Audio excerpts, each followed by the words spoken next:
Humankind cannot gain anything without first giving something in return. To obtain, something of equal value must be lost. That is alchemy's first law of equivalent exchange. In those days, we really believed that to be the world's one and only truth. It's pretty cool, right? Sonic, the way he moves, talks, acts, it's all very eccentric. No one really does it quite like him. There's characters similar, of course, but the exact role that Sonic performs is unique. You see, most of the time in a story, the character in question will start off ordinary, then they'll go through their own personal growth, and boom, now they're extraordinary. And for the remainder of their time in the story, however long that may be, they're passive. Involved but never personally changing. Their beliefs are grounded from what they've experienced during the initial journey, but Sonic isn't like this. From the moment he shows up to the moment he leaves, it's a one-track mind, and it's at this point you're probably thinking, hey Dizzy, what the f did that at the beginning have to do with anything? And there's two answers, alright? Reason number one, it sets the groundwork for what I want to talk about, but reason number two, much more importantly, will be revealed at the end for emotional payoff. Ooh, it's a viewer retention tactic, ooh. Okay, but for real, to obtain something of equal value must be lost. This quote is from Fullmetal Alchemist, by the way, and it's something stuck in my head from the moment I heard it because there's so many different ways to interpret this. It could be metaphorical. It could be a symbol that stands for something deeper or nothing at all. You could even take it super literally and say that you must physically lose something in order to gain something else, but oh, I'm getting ahead of myself.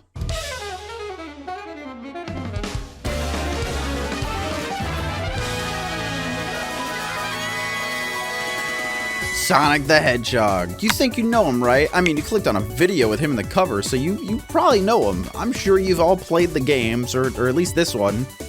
Or maybe this one, shit, I don't know. Sonic stories, you know how they go. There's a problem, Sonic shows up, problem centers on Sonic, and through a series of emotionally challenging events, we prevail. Pretty simple stuff, but now think about your favorite Sonic game. It doesn't matter which one, Heroes, Rush, Frontiers, don't get lost in the details, just ask yourself, how is Sonic involved? And you'll start to realize something all these games have in common. Sonic isn't the focus. See, usually the protagonist is minding their own business and the inciting incident, aka the start of the story, happens to them, putting them in the spotlight for adventure because they've been personally challenged by the narrative. If their quest is ignored, then the consequences will reflect back onto them. It could be in the form of anything. These consequences are versatile. Most of the time their call to action is the result of protecting something, or someone, or even themselves. But for Sonic, he just feels like it. Every Sonic game starts with the conflict already present. The hostility is here and the characters are dealing with it, and that's when he makes his entrance. World is endangered, Sonic shows up. Princess is frightened, Sonic shows up. Eggman just up to no good, Sonic shows up. It's really cool once you notice this because Sonic can fit into almost any story you can think of. Look at the storybook games. This was a pre-existing tale that they literally threw Sonic into, and it works. He isn't determined from the world around him. The world is determined from his involvement. This is why Sonic's supporting cast are so important to the series, because in reality, they're the main characters. We experience the story through them, through Sonic, and through Sonic, he gives the companion the motivation to complete whatever task is necessary for the plot. Just remember that Sonic himself doesn't change. His convictions are never challenged because his personal beliefs never fail him. He inspires change in others. It's why nearly every Sonic game, he's just kind of reacting to the things that are happening, whereas his confidant is almost always going through their own personal hell. Maria died? Time to rock and roll! It doesn't matter now what happens, I will never give up the fight. There is no way I will run away from all of my frights. As long as the voice inside me says go, I will always keep on running. There is no way to stop me from going to the very top. It doesn't matter who is wrong or who is right. Throughout Sonic Adventure, every character goes on a journey that makes them reflect on themselves to some degree except for Sonic. It's instead through interactions with him that the rest of the cast are able to look inwards. Knuckles becomes more confident in his duties, Amy learns of her own inner strength, Big is cool, but I really want to highlight Tails. When playing through Sonic's campaign, Tails is always right behind you no matter how long you take on a level. You'd assume he's just following Sonic around, but then you switch over to Tails, and despite spending most of the story together, what goes through their heads is completely different. Where Sonic is just doing his own thing, Tails is challenging him to a race, to get as fast as him, to get as good as him, and Sonic doesn't acknowledge this at all. Tails has to overcome his fears all on his own, and through this, he comes out at the end of the story a completely different person. Sonic didn't help him, Sonic didn't tell him what to do, all he did was inspire Tails to be better, and he did. And he does this for nearly everyone he meets. It's almost selfish. Everything he does is done simply because he wants to, but everything he does is done for the sake of freedom and kindness and just because it will make someone happy. Sonic's lack of care for what is right and wrong is what makes his heart of gold so special. It's entirely of his own will. People often compare Sonic and Spider-Man due to their personalities, but I disagree. Sonic is like Optimus Prime or Luffy or even Lupin. They don't see themselves as heroes, but they're always there to help, showing up when you need them most and leaving before you can thank them. So no, Sonic isn't like Spider-Man or Peter Parker. Sonic is the spider that bit him. I just gotta do what I've gotta do. That's all. We've talked about the man and the myth, but what about the legend?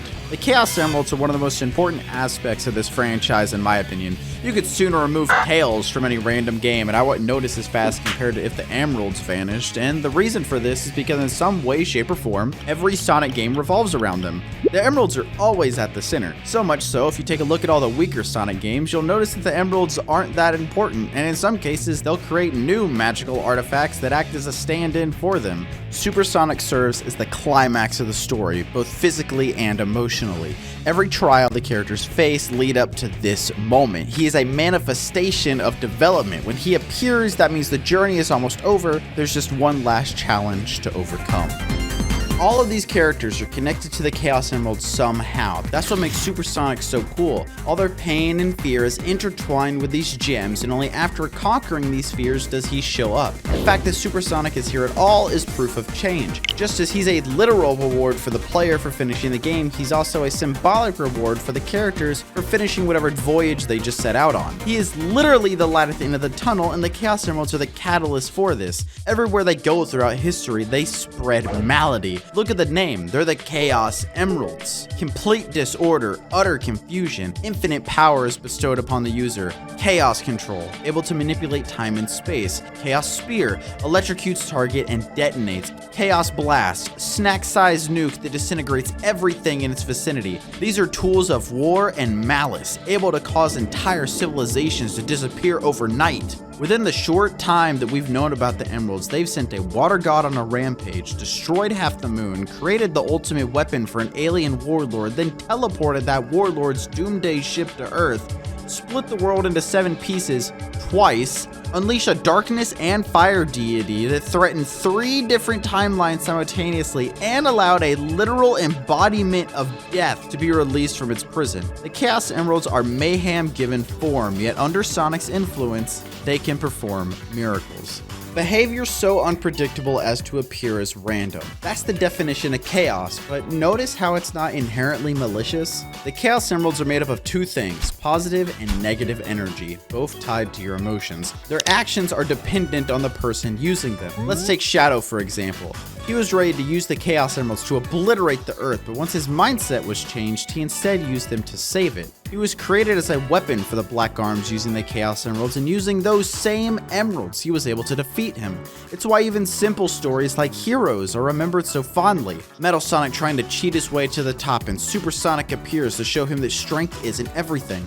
Elise has been tormented by these emeralds her whole life. Her past was stolen, her present is threatened, and her future is ruined, but through the Chaos Emeralds, these issues were remedied and allowed her the strength of character to do what had to be done. Blaze learned the value of friendship, Shara was freed from her chain, and Merlina realized what gives life meaning.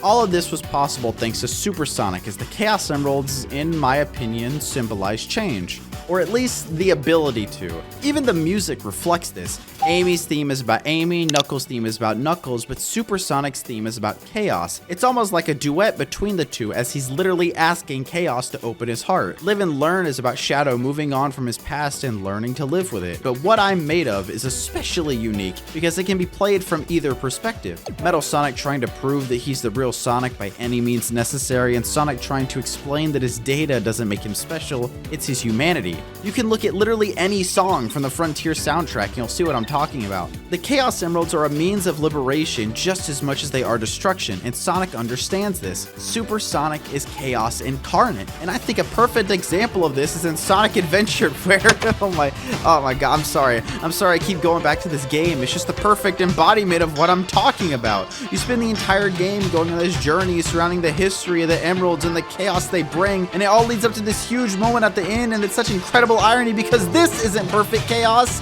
this is. 空が海を抱くみたいに愛し合えた奇跡をもう一度だけもう一度だけ幻でいい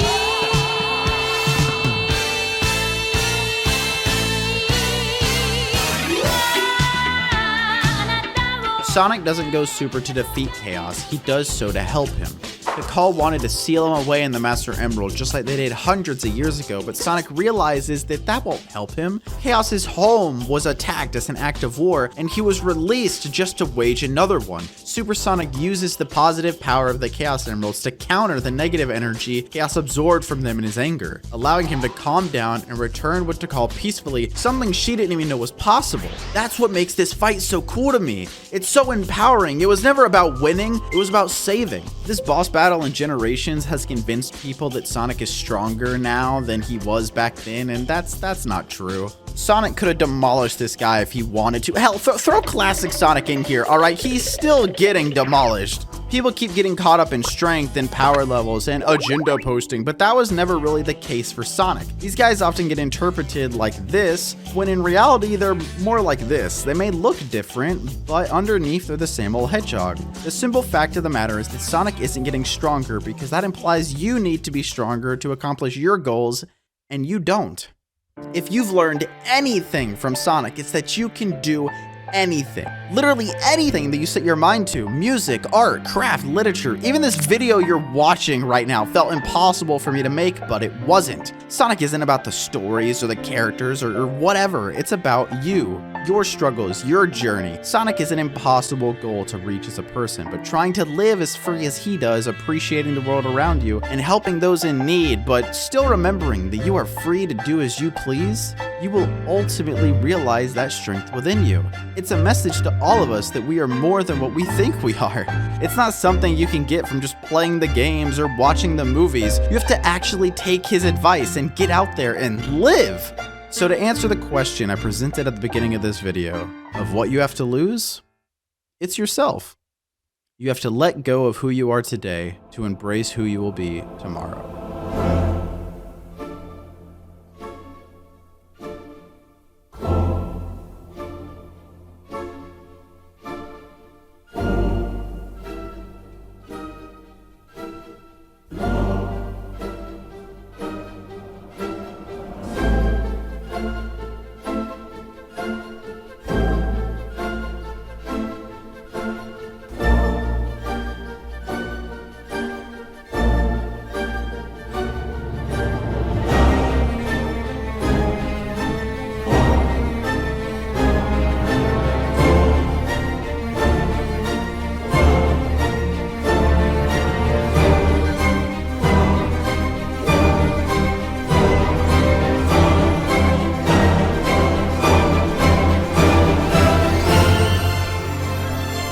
If you have time to worry, then run! Every world has its end. I know that's kind of sad, but that's why we gotta live life to the fullest in the time we have. At least, that's what I figure. What you see is what you get. Just a guy that loves adventure. I'm Sonic the Hedgehog!